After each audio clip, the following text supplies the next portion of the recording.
discussing, and currency, the spiritual currency and currency overall, money, because I see that as a program in the Black community. We are programmed for poverty.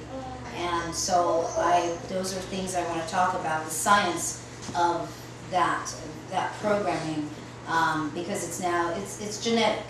You know, it's in our DNA practically now. It's an accepted thing. We think that we have to be victims of poverty, and that we always need rescuing. So those are things that I discovered, and everything is a science. And I have learned to see how all of that works, and see how the system, the powers that be, understand how those things work, and they understand what you don't understand, and they continue to help to keep that programming in there. They keep it going, they keep it in there, and we play into it, we buy into it, and we side with Haiti, with the newspaper, with the media. Every day, you didn't even have to read the newspaper, it was right there on the internet. Everything was an imprint.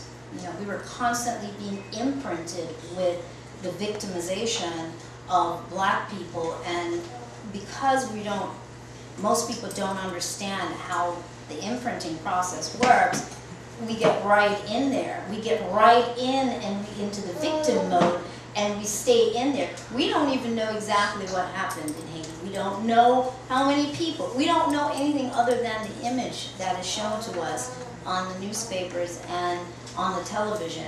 And I always say, I don't know any country or any place is there until I'm there. That's a whole other thing too. That's a whole other science that goes into the whole holographic aspect of reality. But nothing is there until I'm there to observe it. And those are the things that I'm sharing with you, is the observation process and how scientifically, how that really works, so that when we understand more about this, we begin to change our own lives. We begin to realize more and more about how we are creating our own hologram, and the fact that each of us as individuals have our own world, our own universe within which we live. We actually operate in our own universe, but we think that we're all seeing the same thing. No, we have a collective agreement. There are things that we collectively see. I can't even say we're necessarily even seeing the color red as what we think that we're all seeing it as. It's a real tricky, interesting process, and every day that I see and understand more about this, I'm just blown away and more fascinated by it. And of course, one of the things that I emphasize, I talk about immortality, but from a whole different standpoint. I talk about the aging process, because all of those things are a program. So those are some of the things that I hope to be able to throw in a little bit tomorrow. I don't want to throw in so much that it doesn't have a flow to it, but I just want you to know those are all the things that I talk about that we don't understand. Most of us don't remember, don't understand, and why it's necessary for us to start understanding so that we can exist on the planet longer, to wake up, to go through deeper and deeper levels of awakening, as opposed to always finding another box to go in. And again, the system knows this. The system has studied us. The system continues to study everybody, all races, all groups. And of course, this leads back to the whole what we see as spirituality. It's all interwoven. It's all tied together. And we talk about the human race, and it really is a race. It really has come down to, it really is that. It's a race of them, always the sense of them against us. Even if you're not thinking that it's a them against us, the prize is who goes into this deep level of awareness and awakening. The prize is creating it from an aware space. That's the prize, is the magic and the science that lies behind our ability to be creators on a conscious level. And then you have those that we refer to as secret societies and groups, those people. Well, they're making sure that you don't wake up to this, because if you wake up, then the game is over. If you get it, then the game is over. But if you can stay asleep, and so they support all these little things that we think that we're doing when we're out there rah-rahing and fighting for a cause, they support it. They want you to do that because it's very distracting. It's extremely distracting. And I say, stop. You know, that's what I do. I say, no, I stop. I don't pray for peace.